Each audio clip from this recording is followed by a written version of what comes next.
Селям алейкум, все вам телесерджелер. Я безумно рада нашей встрече на любимой кухне Софраға Буйрнес.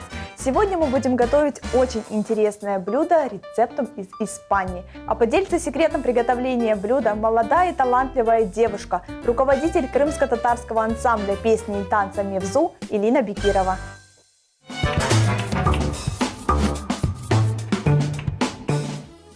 Постановка любого танца требует максимальных усилий и отдачи. Красивый, ритмичный крымско-татарский танец – это целое искусство и колоссальная работа, которая требует большого труда и умения соединить эмоции, музыку и движение. За каждым выступлением стоит ответственный человек. Так, героиня нашей программы Элина Бекирова на протяжении 4 лет является руководителем крымско-татарского ансамбля песни и танца «Мевзу» в городе Саки. Трудолюбие, художественный вкус, творческая инициатива – все это позволяет Элине Ханам проводить режиссерско-постановочные работы с детьми. Ей удается правильно раскрыть солиста и идею танцевального произведения.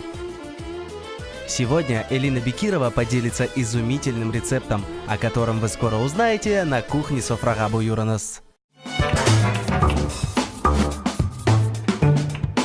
Элина Ханум, селям алейкум, хош келдіңіз, рада вас видеть у нас в гостях. Алейкум селям, я тоже очень рада. Молодцы. Здесь сейчас с вами. Мы это ценим. Элина, мы сегодня будем готовить очень интересное блюдо, испанский рецепт. Скажите, что это будет? Фаршированные перепелочки. Будем их фаршировать грибами. Здорово. Какие еще продукты нам необходимы, помимо перепелок, грибов? Лимон. Мы будем мариновать наших перепелочек. Отлично. Лук, болгарский перец и зелень для украшения. Хорошо, тогда начинаем. Я тогда начну мариновать наших перепелок. Вам я предлагаю нарезать кубиками грибы. Хорошо, грибы нарезать я люблю. Мелкие кубики, потому что перепелочки у нас маленькие. Есть ли какие-то нюансы, какие-то секреты в маринаде? На любителя делается. Все могут сделать по-разному. Кто любит чеснок, может добавить чеснок, лук, острый перчик. Но я люблю, чтобы все было просто. Здорово. А сколько вот минут они должны мариноваться? По-разному. Чем дольше, тем лучше. То есть можно даже на сутки оставить? Можно оставить на сутки в прохладном месте. Я уже пробовала делать дома, только с яблоками. И Всё как вам такой понравилось. эксперимент с яблоками? С кислыми яблоками очень интересно получилось. Необычный вкус. Нужно тоже обязательно попробовать. Элина, вы приехали к нам с замечательного курортного города Саки. Это город, в котором прошло все ваше детство? Нет, родилась я в Узбекистане. В Саках я живу с 3 лет. Мне очень нравится наш город. Он тихий, спокойный. Самое главное, рядом море. Потихонечку буду посыпать специями. В основном для курицы это куркума, для придания цвета и вкуса. Можно добавить острый, сладкий перец. Я вообще люблю делать смесь специй. Вы такой гурман, да? Да. Сейчас мы посолим. Я нарезаю грибочки. Элина, посмотрите, правильно ли я делаю? Да. Поперчили, посолили. Что мы делаем дальше? Теперь нужно размять Сделайте массаж, и да? сделать им массаж, да. Так, давайте, показывайте, каким образом это делается. Хорошо втираем наши специи в маленькие перепелочки. Элина, человек вы творческий, и большую часть своей жизни вы посвятили танцам. Расскажите о знакомстве с танцами, с этим искусством. Кто приоткрыл вам занавес? Вообще с детства очень любила танцевать. А Нашка это заметила во мне. Свадьба вообще для меня была очень таким важным событием, потому что собирались все родственники, все могли потанцевать. Я очень любила с детства это все. А Нашка заметила во мне этот талант. И в 11 лет я пошла в этот же ансамбль «Мевзу», занималась там же. Продолжила С каких лет свою вы жизнь. начали заниматься танцами? Профессионально с 11. Мгм. А так вы дома, да, танцевали? А так дома, да. Думаю, У меня вас... Нашка тоже занималась танцами. Она она меня откуда учила, все да. идет. Интересно. А вы одна в семье? Нет, у меня есть еще младший братик. Братик танцует?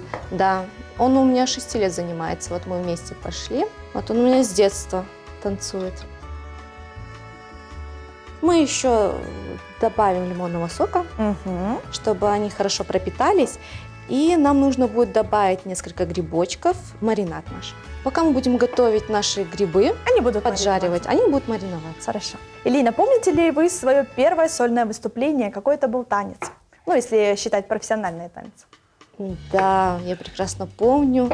Это был узбекский танец. Сделал постановку мой учитель. Он назывался «Узбекистан Гузялли». Это был мой, наверное, любимый танец из всех постановок. Почему? Чем он привлекал вас? Для меня это было как бы ново, интересно. Мы в основном занимались крымско-татарской хореографией. И для меня вот узбекский танец был интересен своей манерой, своей харизмой. Для меня это было необычно. Что-то другое, да? Другая культура все-таки. Несмотря на то, что родились в Узбекистане, да, были знакомы с этим. Хотя, наверное, не помните с детства это всё. Я плохо помню Узбекистан, если честно. В основном все воспоминания детства связаны с Крымом. И это здорово, ведь это родина. Элина, чем вы будете сейчас заниматься? Теперь я буду нарезать лук. Как нарезается лук? Тоже мелко, думаю, да? Четверть кольцами мы нарежем его. Хорошо.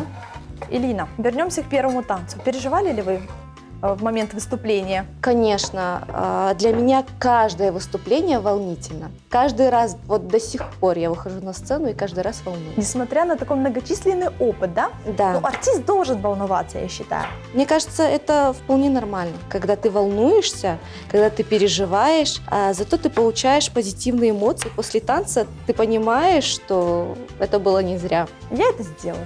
Да. Как вы справляетесь с волнением? В основном всегда дувачатая. Элина, где вы проходили обучение хореографии? Я поступила в университет культуры, искусства и туризма, изучала режиссуру театрализованных представлений и праздников. Даже такое направление. Да. Интересно, как это пересекается с тем, чем вы сейчас занимаетесь? Но мы изучали хореографию, конечно. У нас были уроки хореографии современной, народной. Я очень благодарна моим преподавателям за то, что они многому научили, многое показали, многое дали мне. Даже несмотря на это. Знания режиссуры очень помогли мне сейчас в своей творческой деятельности. В основном я организовываю много концертов, могу сама это сделать. Без помощи других, да? Без помощи, да, других могу это сделать. Но в основном, конечно, я спрашиваю, беру советы у наших работников культуры.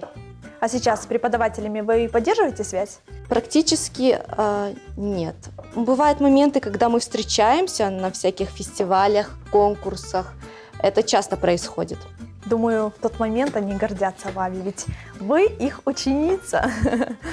Надеюсь. Элина, вы говорили о том, что знания в области режиссуры помогают вам сейчас, да? Постановке сценок различных. О каких сценках вы можете нам рассказать? Есть ли авторские сценки? В основном это постановка концертов, организация концертов, планирование мероприятий. Спектакли мы делаем новогодние ежегодно на Новый год. А на крымско-татарском языке мы с детьми делаем младшим группам праздник такой со взрослыми моими детьми. И они проходят на ура. Всем всегда нравится. На родном языке это необычно сейчас, не часто это можно встретить. Да, я с вами полностью согласна. В этом и плюс. Плюс, да, моего обучения. Я ни о чем не жалею, что связала свою жизнь именно с режиссурой. Мы изучали много предметов разных. Вот слушая вас, я думаю, что вы нашли то дело, которое, в принципе, и искали. Вы нашли себя в танцах, в этом искусстве. Как развивалась ваша дальнейшая карьера после обучения? После 4-го курса, когда я закончила бакалавриат, я поступила на магистратуру, на очное отделение и решила, что мне уже пора найти работу. Так вот сложилась жизнь, что мой учитель, который меня учил, Юсупов Рамис Фаридович, уходил с этой работы и предложил мне заняться этим. Вот так вот легко и просто предложил? Да. Либо был конкурс? Было много желающих на это место, как я знаю, но... Как вам повезло? Действительно, мне повезло, потому что я занималась с детства там, и я думаю, поэтому они видели мой, наверное, талант, мое стремление учиться, развиваться, и поэтому я сейчас Это работаю уже похвально. 4 года там. Машалла. То есть с 11 лет вы в этом ансамбле, и 4 года вы уже преподаете и радуете молодое поколение. Здорово. Элина Ханум, грибы я уже нарезала. Да, очень красиво. Я вижу, что вы лук тоже нарезали. Какой следующий этап? Мы будем поджаривать лук с грибами. Хорошо. Тогда предлагаю вам перейти к плите. Так, наливаем масло. Я думаю, достаточно. Элина, дома часто готовите? Да. А какие блюда любите готовить? Очень люблю печь. Это сладкое? Да, сладкое. У меня просто есть младший братик, Ага. поэтому у меня... я представляю. Он сладкоежка, постоянно просит: тата, приготовь что-нибудь. Очень люблю бисквиты делать, шарлотки, всякие тортики. Это, наверное, слабость. Когда есть свободное время, всегда стараюсь побаловать своих родных и близких. Здорово. Я Да. думаю, наше масло уже разогрелось. Ага. Добавим лук. Элина, возвращаемся к ансамблю. Что означает мивзу? И откуда произошло название? Вот мне еще это интересно. Мивзу, как бы с крымско-татарского переводится «тема». Я знаю, что кто организовывал, кто создавал этот ансамбль, дали такую тему. Раньше он был очень большой, многочисленный. В состав входил также оркестр. Даже Сейчас так, на данный да? момент Здорово. оркестра нет, у нас только вокал и хореография. Но говорят, что это было грандиозно. Ходили взрослые парни, девушки. Был очень такой самодостаточный, хороший, добротный ансамбль. А с какого года он существует? 1990 года. Это сколько лет? Это уже 29 лет. В следующем году уже у нас будет юбилей 30 лет нашему ансамблю. Какая красота! Что-то планируете на юбилей? Конечно, я планирую сделать большую программу, сольный концерт и планирую несколько сюрпризов. Но это уже, Это уже потом, да? да, в будущем. Об этом узнают все зрители, которые придут на концерт. Думаю, будет все зрелищно и очень интересно. И зрители будут довольны. Наш лук жарится. Когда мы добавляем грибы. Мы уже можем добавить грибы. Добавляем наши грибы. Элина, работа с детьми – это ведь не все так легко и просто. Как вам удается найти подход к каждому ребенку и научить его чему-то? Действительно, работать с детьми – это очень сложно. Каждому ребенку нужен свой подход, каждому возрасту нужен свой подход. Это психология. Я очень рада, что в университете мы изучали психологию, возрастную психологию. И это мне очень помогло в моей работе. В каждом возрасте есть свои особенности. К малышам нужно относиться очень мягко, спокойно, потому что они еще маленькие, это дети 5 лет.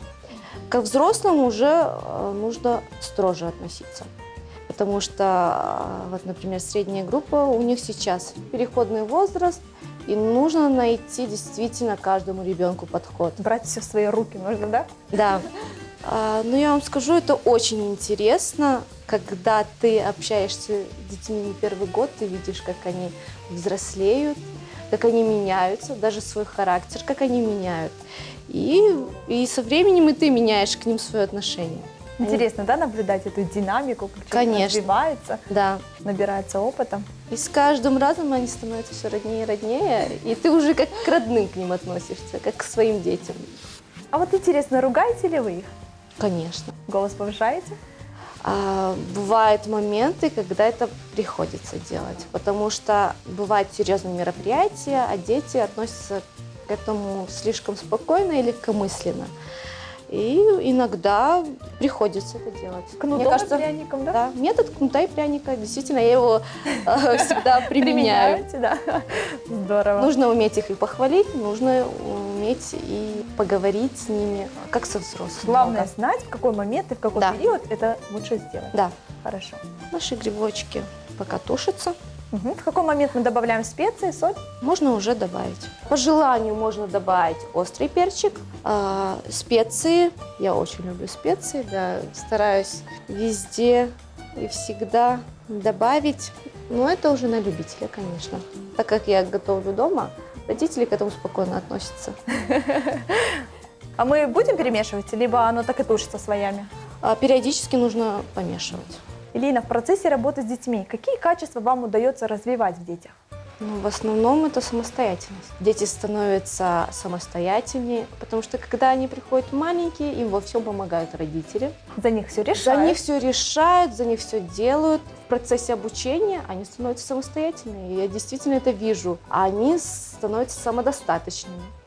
А я им разрешаю высказывать свое мнение по поводу... Недовольство, либо... Да, если их что-то беспокоит, если они хотят сделать какой-то взнос в плане развития, в плане каких-то постановок, я у них всегда спрашиваю, что они хотят.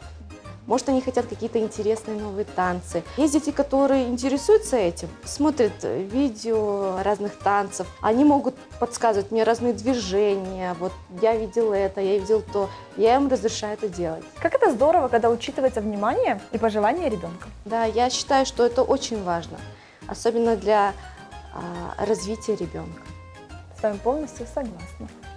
Элина, наши грибы уже готовы, я думаю. Да. Теперь мы их перекладываем. Так, Ну что, идемте фаршировать? идемте. И сейчас мы начинаем фаршировать наших перепелочек. Я хочу вам помочь, буду делать это первый раз. Конечно, Какие они миленькие. очень аккуратно. Мне кажется, можно фаршировать чем угодно. Элина, возвращаясь к ансамблю. Я знаю, что ансамбль посещает различные города. Расскажите, в каких городах вам уже удалось показать свои замечательные, прекрасные концерты? В основном с детьми мы ездим по фестивалям и конкурсам за пределы нашего Сакского района. А в прошлом году, в 2018, посетили много крымско-татарских фестивалей. Это Кефе-Гуллеры, Ичкина Армилеры. Мы были в соцветии народов Крыма, Матрёнин двор, фестивали, конкурсы. И на многих фестивалях дети показали себя очень даже достойно. Переживали ли дети, наблюдали ли вы такое явление? Конечно, Волнение. это происходит каждый раз. Я их всегда успокаиваю, всегда говорю, что все пройдет хорошо. И то, что они у меня самые лучшие, самые любимые. Класс. Главное — вера. Элина, у меня получается? Скажите мне, пожалуйста. Да, все замечательно. Я люблю помогать. Красота. Элина, но я также знаю, что вы посетили город Грозный, представляли культуру крымских татар. Расскажите, пожалуйста, как вас встретили и какие у вас впечатления? Мы с администрацией нашего Сакского района и с ансамблем «Казачки» ездили на фестиваль в Дагестан, в Махачкалу. В Грозном мы были проездом. Мы посетили его, но не выступали. Мне очень понравилось дружелюбие, то, как нас встретили, очень хорошо нас встретили. Все прошло на высшем уровне. Мне очень понравилось. Они были довольны, они были удивлены нашей культурой. Танцевала несколько танцев. Какие Действительно, там-там и Эмирджилал Хадис. Очень красивый танец там, мне нравится. Я была впечатлена действительно их гостеприимством. И знаете, им очень близка наша культура. Вот мы общались, и многие часто приезжают в Крым. Им нравится, да? Им нравится, да, им очень нравится наша культура, наши танцы, наши обычаи. Это очень хорошо. Так, а так аккуратно кладем. Наши перепелочки готовы. Мы практически справились с нашей задачей. Нам осталось только отправить их в духовку. Настал этот момент. На сколько времени мы отправляем в духовку и при какой температуре? На час на 180 градусов. Давайте это сделаем.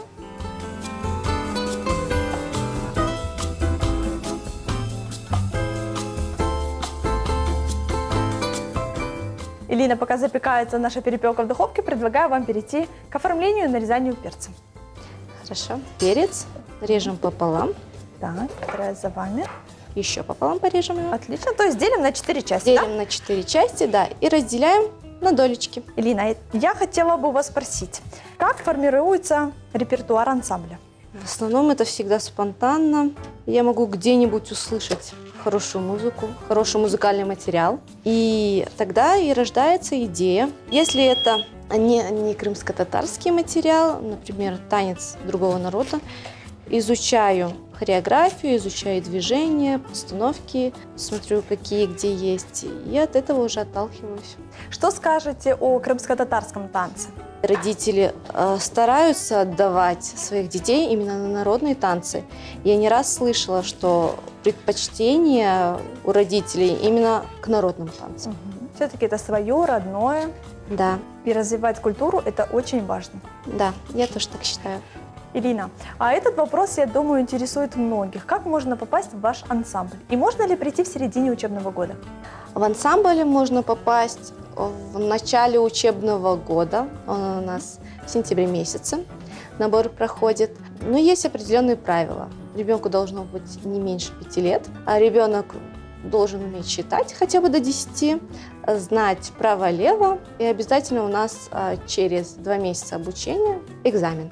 Если ребенок проходит экзамен, он остается в ансамбле. А если нет, А если нет, тогда прощайтесь. нет, тогда Были ли прощайтесь. такие случаи? Часто бывают такие случаи, ежегодно. А вот посреди года, конечно, сложно попасть. Но бывают такие моменты, когда я могу взять взрослых детей, у которых есть большое желание. Это возможно. Думаю, детки, которые не попали, им не стоит расстраиваться, потому что у них есть целый год, и они могут подготовиться, и на следующий год прийти, возможно, даже они и пройдут. Да. Но в основном эта проблема связана с возрастом. Маленькие дети, они еще не подготовленные. И поэтому были случаи, когда дети ждали год и приходили на следующий год и попадали в ансамбль. Вот. Все так легко и просто. Это просто испытание. Элина, хореография – это ведь коллективное творчество. Каким образом ребенок проявляет себя вот в коллективе? Замечаете ли вы это? Конечно. Я всегда стараюсь своим детям сказать, что у нас ансамбль, мы все должны синхронно работать, потому что ансамбль – это не один человек. Но есть такие моменты – сольные индивидуальные танцы. И в основном каждый ребенок там себя и проявляет. Еще я чаще всего стараюсь выделять детей, которые особенные, талантливые в каких-то моментах. Какие-то сольные куски в танцах в общих, какие-то индивидуальные постановки для ребенка. Вот в этом они и проявляют свою индивидуальность. Здорово. Элина, а было ли такое, что, например, дети танцуют в ансамбле, а когда вы его индивидуально вытягиваете оттуда, и он танцует с сольным, так скажем, выступлением, вы замечаете его с другой стороны? Конечно. У меня очень много случаев было таких, когда ребенок в ансамбле себя не проявляет, а когда он начинает сольно заниматься сольными танцами, он совершенно по-другому раскрывается. Дети в основном, когда занимаются индивидуально, они раскрепощаются, раскрываются, и как бы тут они могут себя показать. И в основном я уже по-другому на них смотрю. Здорово. А когда вы приходите в ансамбль, вот при первом знакомстве, например, вы набрали группу, можете ли вы сразу выделить талантливых деток? Либо деток, у которых уже есть склонность к танцам? Очень часто дети проявляются с первого занятия. Талант никогда не скроешь. Можно заметить это в нем. Перец мы уже нарезали. И думаю, мы можем переходить к оформлению. Сейчас зимой очень важно побольше витаминов. Я думаю, что такие яркие цвета, яркие овощи будут только плюсом на любом столе. Да, и будут дополнять блюдо. Да. Сейчас нам понадобятся салатные листья. Элина, есть ли у вас желание в будущем передать свое мастерство кому-то другому, другим деткам? Вот, например, как в свое время вам уступили место, также вы готовы будете уступить место молодому поколению? Конечно, все мы должны развиваться, Да. не стоять на месте. И я думаю, в будущем, если найдется такой талантливый ребенок, который захочет связать свою жизнь с этим, той же профессией, что и я думаю, конечно, я ей не откажу и помогу во всем. Как это здорово. Элина, а чем привлекает работа молодым поколением? Плюсов очень много. Я вместе с ними учусь. Бывают такие моменты, что они меня учат. А дети – это всегда радость, дети – это всегда хорошо. Общаться с детьми нужно. А чему может научить ребенок маленький вас? Радоваться жизни, радоваться каждому моменту, позитивно смотреть на жизнь. Они все маленькие, хорошенькие, позитивные, и от них набираешься этой энергии, и совершенно по-другому потом смотришь на жизнь и на все происходящее. Как это здорово! Хорошо, что есть дети. Мы тоже были когда-то детьми, не стоит об этом забывать. Элина, какие национальные танцы исполняет ансамбль? В основном это, конечно, крымско-татарская хореография, народные танцы. Мы не стоим на месте, мы изучаем танцы других народов, например, узбекские, казан-татарские, индийские, современные танцы. Мы пробуем себя везде. Здорово, и у вас это хорошо получается, молодцы! Время пролетело незаметно. Результат замечательной перепелки в золотистой корочке. Элина, что вы скажете по этому поводу? Да, они приобрели такой красивый цвет. Я думаю, мы можем уже выкладывать их на блюдо. Хорошо, тогда приступаем. Доверю это дело вам. Элина, заглянем немного в будущее. Какие планы на ближайшее время у ансамбля Мевзу? Планов очень много. У нас Наврез-Байрам, и мы будем готовиться к сольному концерту. Мы ежегодно проводим у нас в Саках Наврез-Байрам. Где проводится это мероприятие? В Центре культуры Сакского района. Еще планируем много где побывать по Крыму. И есть большая такая мечта съездить куда-нибудь за границу или за пределы Крыма с детьми, показать себя, показать нашу культуру, да, познакомиться с другими ансамблями, другими участниками, танцорами. Я думаю, у вас все это получится. Желаю вам творческих успехов и процветания вашему ансамблю. Чаксаунс. Мы выложили наши перепелки, и давайте добавим перец и лимон. Давайте. Украсим наше блюдо. Сразу видно, Элина, что готовить вы любите и делаете это все с любовью. Лимон идеально дополняет данное блюдо. Элина, о чем вы мечтаете? Мечтаю о развитии своего ансамбля, творчества. Дальше хочу развиваться как режиссер, как хореограф, как руководитель. Люблю учиться. Вы человек целеустремленный, вы человек открытый к новым знакомствам, к общению, к новым проектам. А у таких людей все складывается в жизни хорошо, удачно и успешно.